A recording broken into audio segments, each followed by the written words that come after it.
When I came to town back in the late 90s, I had heard all the stories. Alex Spanos, the cutthroat developer who made Tony Soprano seem like a pussycat. And then I met him. My first and only time while waiting to interview his son, Dean, Alex popped into the executive offices inside the Chargers compound and introduced himself. We spent the next 15 minutes or so chatting in a conversation that reminded me of so many talks with my own grandfather. The retired self-made billionaire was asking questions faster than I could answer them.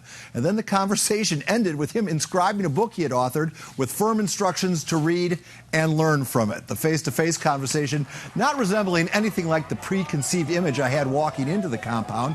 Granted, I never sat across the negotiating table from Alex Spanos. I never had to work for him.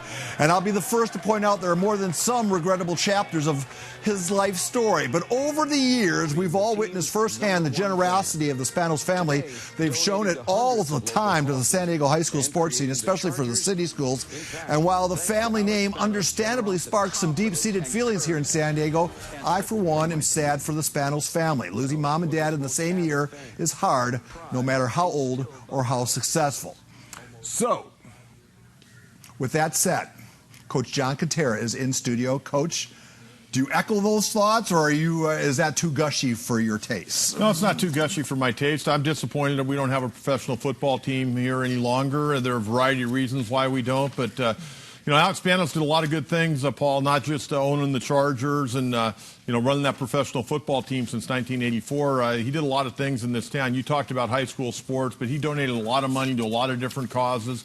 And quite frankly, I thought they did a lot of it under the radar, and people never really knew what the Chargers were doing. But I can tell you from this reporter's opinion, and having covered sports in San Diego since 1990, they donated a lot of money that people will never know because they just wanted it to be under the radar. As sure as the sun is setting to the west, though, somebody is writing or texting me saying, "How dare you? How dare you speak so kindly of the man who whose family took the team away from us? How dare you speak so kindly in a eulogy?" Speak to that reaction. There are some people who just, no matter what, when they hear the Spanos name, are going to react negatively. Well, I'm not happy. I mean, I was born and raised in this town, and the Chargers were the first team that I really remember. I mean, I remember Keith Lincoln and Paul Lowe, and I remember as a 5-year-old cheering for the Chargers when they won that championship in 1963. I'm bitter. I mean, every Sunday now, it's not like it used to be for me. I mean, I didn't even watch the Charger game this past weekend against the Raiders. I was out doing other things. It's not a priority for me any longer. I always hear people say, had Alex been in control of the team, they'd still be here in San Diego. Do you buy into that theory? Well, I probably do more so than not buy into it. Alex Spanos, if you knew anything about him, and I did a lot of due diligence when I started covering sports in San Diego and hearing all the stories like you heard, and I got a chance to meet him up in Stockton in his office for an hour. And I saw a different man that I'd heard about, kind of like you.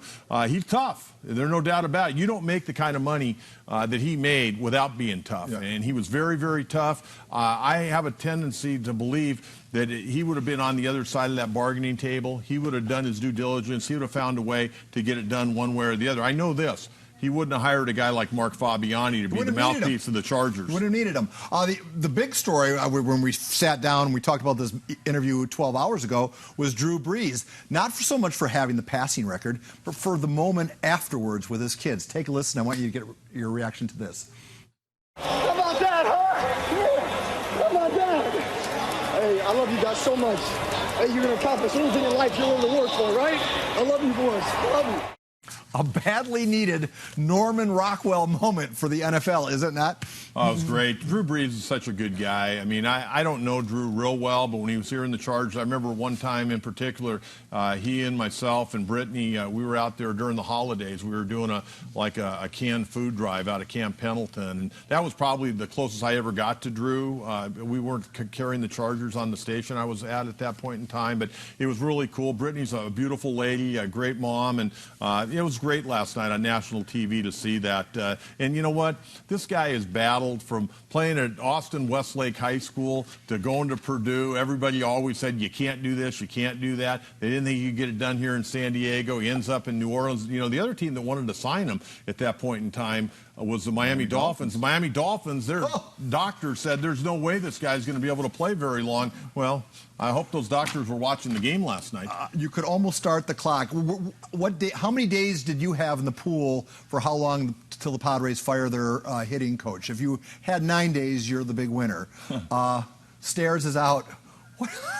I mean, if it wasn't so sad, it would be funny. Well, I don't know. I don't know what they're looking for in a hitting coach nowadays. Not just the Padres, but other organizations. But Matt Stairs here is 1 year. I saw improvement from Hunter Renfroe, Franmil Reyes, two big boppers in the corner outfield. Travis Jankowski probably had his best overall year swinging the bat. I know Hosmer didn't have a big year, and Hedges got a little bit better as the season went on. But what goes on behind closed doors, the communication or lack of, I don't know. But I know this: Andy Green's fired 7 coaches in his first 3 years.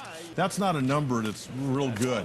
Look at all the guys who have held the title of hitting coach since the Petco Park opened in 2004. Some of those guys are doing really well right now, right? Well, I can tell you this. Alonzo Powell's up there with the Giants doing a good job. Mark Kotze's working for the Oakland A's. Just about all those guys that you had on the screen have a job somewhere in baseball right now. John, you're not a voting member of the Player of the Year committee for the Prep Pigskin Report in 2018. You will be in 2019, but I'm comfortable asking you, if you were voting this year, who would you put on the podium? Here are your names.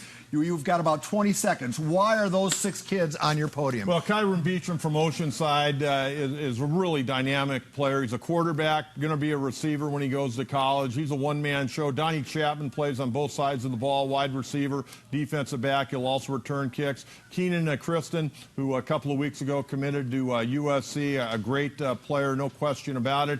Jamon McClendon going to UCLA. He's had a remarkable high school career, big year right now. Sean Poma coming back from a serious knee injury last year, having a big year. And Dorian Richardson, this guy continues to carry the ball for big yardage night in and night out. That is, now, whether or not any of those guys make it, we'll have to find out December 4th inside the Hangar Bay, which this year you're going to attend, right? I'm looking forward to the first ever Silver I might Pigskin. go buy a new suit for that one. All right, the KUSI News at 5 p.m. has concluded. The KUSI News, oh, by the way, a big thank you to all the people who are involved in helping put our show on the air. You're looking at some of our sponsors, including Renovation Realty, who will be sponsoring our in-studio interview with Mac Bingham from Torrey Pines High School. There you go. We're done at 5. Well, 6 o'clock newscast is coming up next.